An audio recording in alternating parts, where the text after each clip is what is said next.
What's going on, people? It's your boy, Stay Connected, people, reacting to this video with Dr. Umar and Nick Cannon, people, yeah?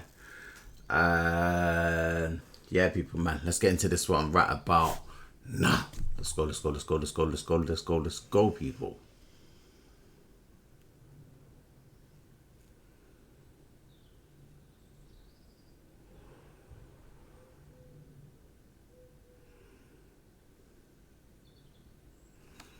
Let's go, people, man. Let's go. You attract what you are. And what I mean to say by that, Brother Nick, is I believe the possibility exists that some mothers of your children, some mothers of Brother Cam Newton's children may also be serial monogamous with some narcissistic tendencies. In other words, for a lot of black women, having a multi-million-dollar baby daddy is their definition of the American dream. In other words, I don't think we can assume that all mothers of your children were looking for a husband, were looking to build a family. Many of them may have been just as content as you, simply having a relationship of convenience or camaraderie that does not require... You know what? We will never know the true intention of human beings, you know. Is it genuine? Is it really love? Is it really compassion? Is it really, I really feel for this person, I like this person, I want to know this person? Is that a long term with this person? I think we will never know in detail or greater details that this person will truly have that unconditional love for you. If that's what Dr. Umar is alleging to, you know what I mean? Because it sounds like that's what he's questioning about Nick Cannon's fame. He's picking of women and him being in a relationship with these type of women that flaunt themselves to him throughout his career, innit? And he's picking of women. I think that's what he's alluding to. For us to come together and make a family. I think too often when we have these conversations, there is the assumption that the woman wanted more. In this day and time, we have a lot of black women who practice serial monogamy, but who don't like to admit it. And they hide their serial monogamous tendencies behind a narrative of, I'm taking my time and waiting for the right one. When the truth of the matter is, you're not waiting for the right one because you're not looking for one. You're comfortable doing what you want to do when you want to do it because you're not interested in the emotional investment of marriage. You're not interested in the responsibility of supporting a husband. You're not interested in the long-term sacrifice of raising children. You're still very much interested in living your life on your terms without any commitment to another person. So my That makes sense. rebuttal or even just additive to that sauce. Going, you know, and I've actually had this conversation with Dr. Brian as well.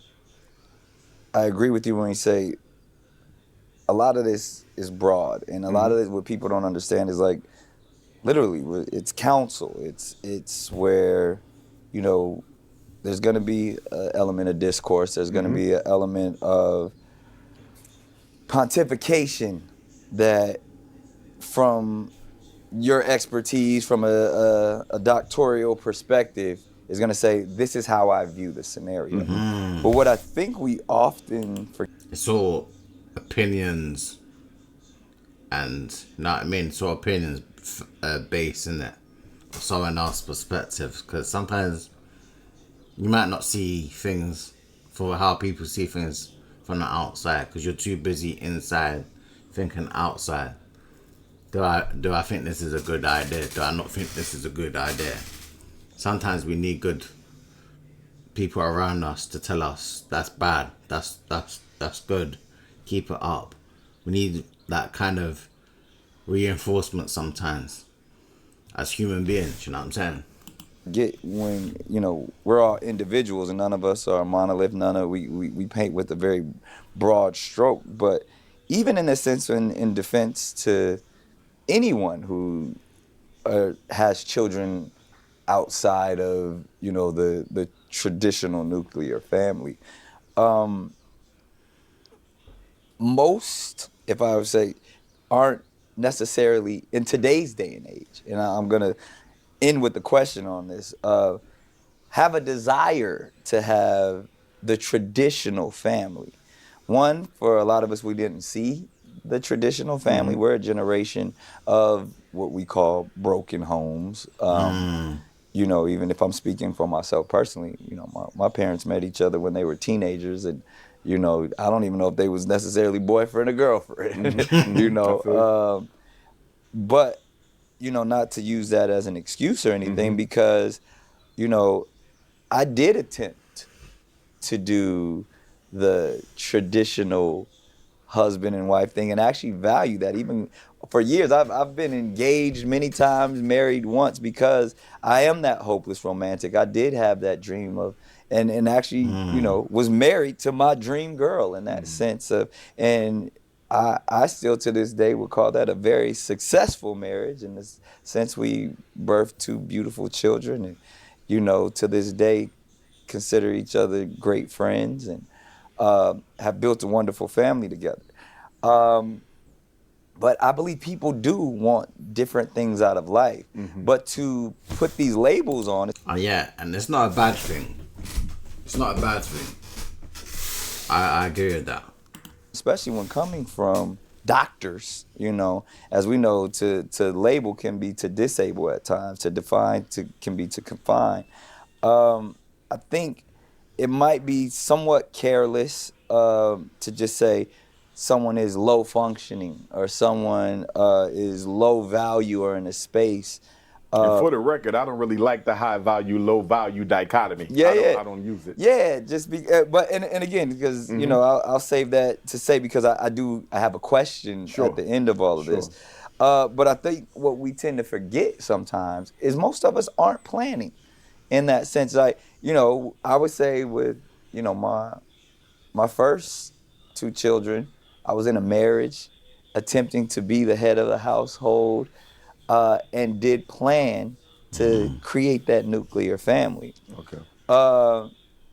But like my parents, every child after that was not necessarily part of a familial plan, and that to go with what you were saying, because in this day and age, and even, as an individual who went through it, that's not what I was looking for coming out of a marriage. And for whatever reason, no longer believing in that institution of marriage.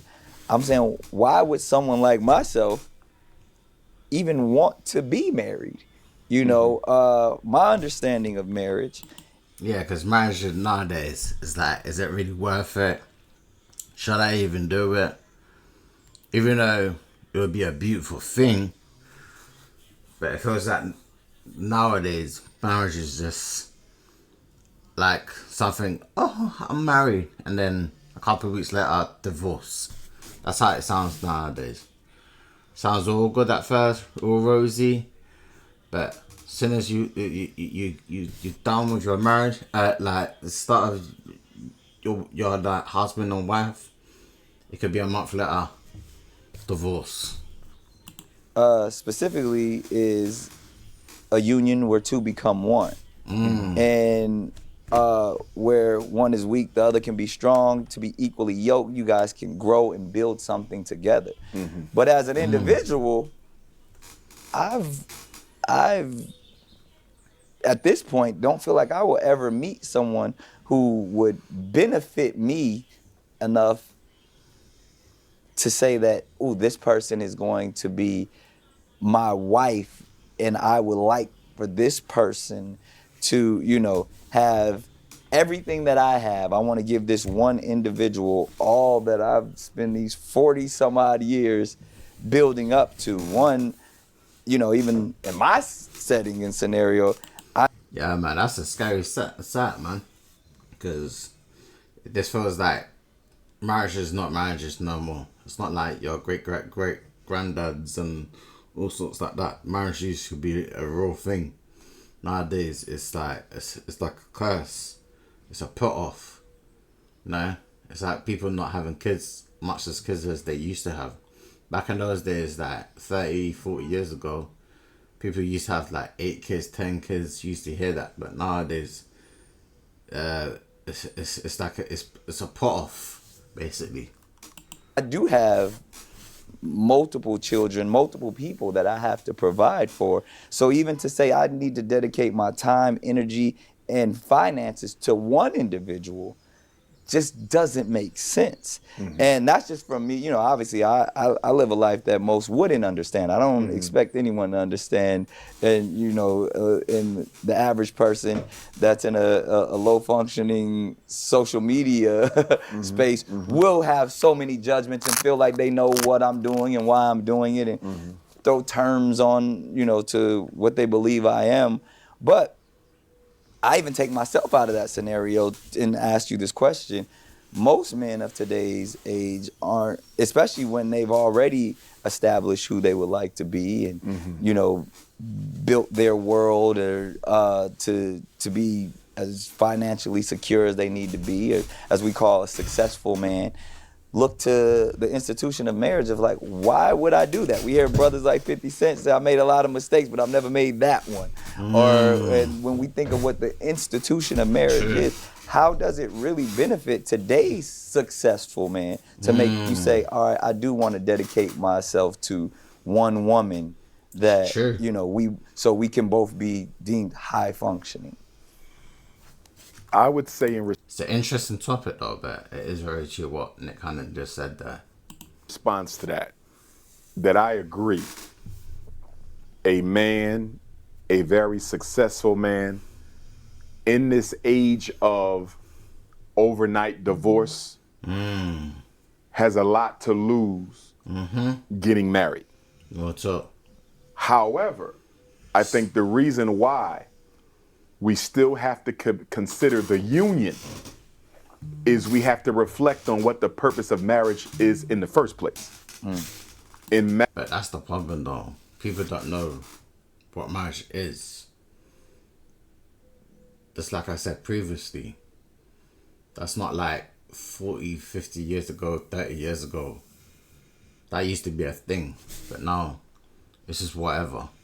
It's just a week or a month or a couple of months down the line, divorce. Marriage is a institution where we regulate the conduct and intimacy between men and women to make sure that the products of those unions, which are the children, are raised in a structured environment so that they become psychologically healthy individuals who can contribute to the maintenance and perpetuation of the community as opposed to being agents of its destruction. Right. So marriage is necessary to guarantee that children are being raised in the safe spaces that they need to become the healthy individuals that the community depends upon to further itself. With that being said, we don't necessarily get married because it is good for us, but we get married because it is good for the community. The family. With that being said, in her conversation with Brother Cam Newton, and his people reached out to me recently, so I may have this conversation with him as well.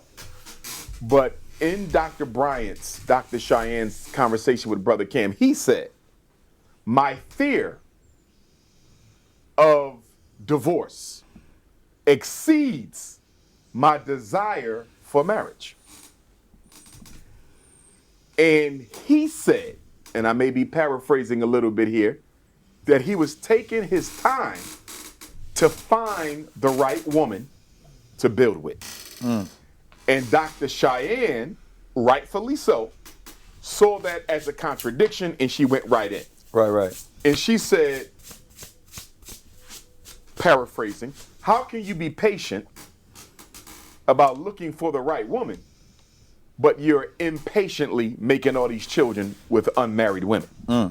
In other words, if you're going to take your time and find a woman, slow down and take your time with impregnating them as well. Right. I get that point. I do get that point. To that point, I understood her point. Now here's where the irony comes in, and I'm gonna bring it back to you for a question. Right. Cam Newton flipped it, and he said, "Okay, you're evaluating and criticizing the fact that I have 8 children by 3 different women, Right. and I still want more children, Right. even though I'm being patient in finding my mate. Right. But you're 41 and haven't had any children. To what can we attribute your behavior?" Right. Here's the irony. Her answer to Cam was exactly Cam's answer to her.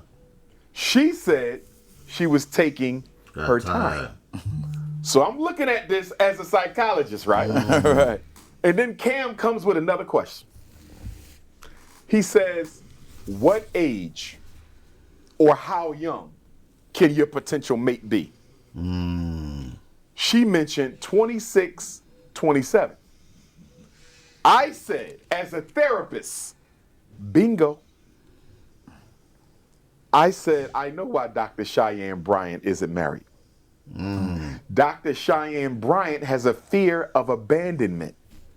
And the reason why a 26, 27-year-old spouse possibly would be appealing to her is she could parentify herself in that relationship where she becomes the mommy and the mate.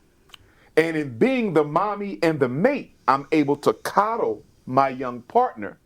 And in doing so, I get to control his behavior, therefore preventing the abandonment that I fear. When I looked at her conversation with you, you asked her the same question as well. Yeah. Well, what about you? And she talked about how she almost jumped the broom 4 times. She's been engaged 4 times. So once again, my therapy lights went off, and I said, here it goes again. The reason Dr. Bryant never managed to jump the broom on those 4 occasions is because her abandonment issues that she honestly put out there are so strong that she has a tendency to want to over-control her mate as a means of preventing the abandonment. And in her over-control of these men who do not want to be over-controlled, she either pushes them away or they leave of their own volition because they don't like the manner in which she wants to control the relationships. Look at these doctors doctoring on doctors. Here's the point that I'm making though. And this is an all love to Dr. Bryant because she's brilliant. I love my sister. I believe that Dr. Cheyenne Bryant is quite possibly the same personality type as Nick Cannon and Cam Newton. I believe that all 3 of you are serial monogamous. That's crazy claim. That's a crazy claim. People, let me know what you think about this clip right here. Let me know if you want me to react to any more of these sort of clips like this, you know what I mean? Like the video, subscribe to the channel. Peace and love, people.